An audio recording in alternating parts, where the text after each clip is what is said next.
ભાવનગરની મોરચંદ રાણાધાર અને ભાવિનીપરા પ્રાથમિક શાળાઓમાં રાજ્ય કક્ષાના મંત્રી પરસોત્તમભાઈ સોલંકી દ્વારા મોં મીઠું કરાવી બાળકોનો શાળા પ્રવેશોત્સવ કરવામાં આવ્યો હતો। ભાવનગર જિલ્લામાં શાળા પ્રવેશોત્સવ 2024 ના બીજા દિવસે મત્સ્ય ઉદ્યોગ અને પશુપાલન વિભાગ રાજ્ય કક્ષાના મંત્રી પરસોત્તમભાઈ સોલંકી ભાવનગરની મોરચંદ રાણાધાર અને ભાવિનીપરા પ્રાથમિક શાળામાં બાળકોને મોં મીઠું કરાવી ભૂલકાઓનો શાળા પ્રવેશોત્સવ કરાવ્યો હતો। શાળાની બાળાઓ દ્વારા કુમકુમ તિલક કરી સ્વાગત કર્યું હતું। પરસોત્તમભાઈ સોલંકીએ શાળામાં પ્રવેશનાર બાળકોને અભિનંદન પાઠવ્યા હતા। આ ઉપરાંત રાણાધાર ખાતે રાજ્ય કક્ષાના મંત્રી હસ્તે મોરચંદ ખાતે કેન્દ્રવર્તી કન્યા શાળા આંગણવાડી 16 બાલવાટિકાના 21 કુમાર કન્યા એમ કુલ 37 ભૂલકાઓ વિદ્યાર્થીઓને શૈક્ષણિક કિટ્સ આપી તેમજ ધોરણ 9 ના પ્રવેશપાત્ર 34 વિદ્યાર્થીઓને શાળા પ્રવેશ કરાવ્યો હતો। આ ઉપરાંત રાણાધાર પ્રાથમિક શાળાના બાલવાટિકાના 19 આંગણવાડીના 13 વિદ્યાર્થીઓને શાળા પ્રવેશ કરાવ્યો હતો।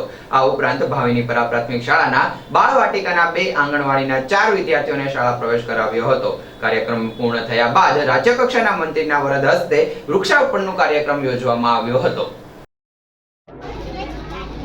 આજ રોજ મોરચંદ મુકામે અને રાણાવર અને પ્રાથમિક શાળાના તમામ શાળાના પ્રવેશોત્સવમાં અને કન્યા કેળવણીના પ્રસંગે ઉપસ્થિત મારી સાથે પધારે જિલ્લાના મહામંત્રી રાજીવભાઈ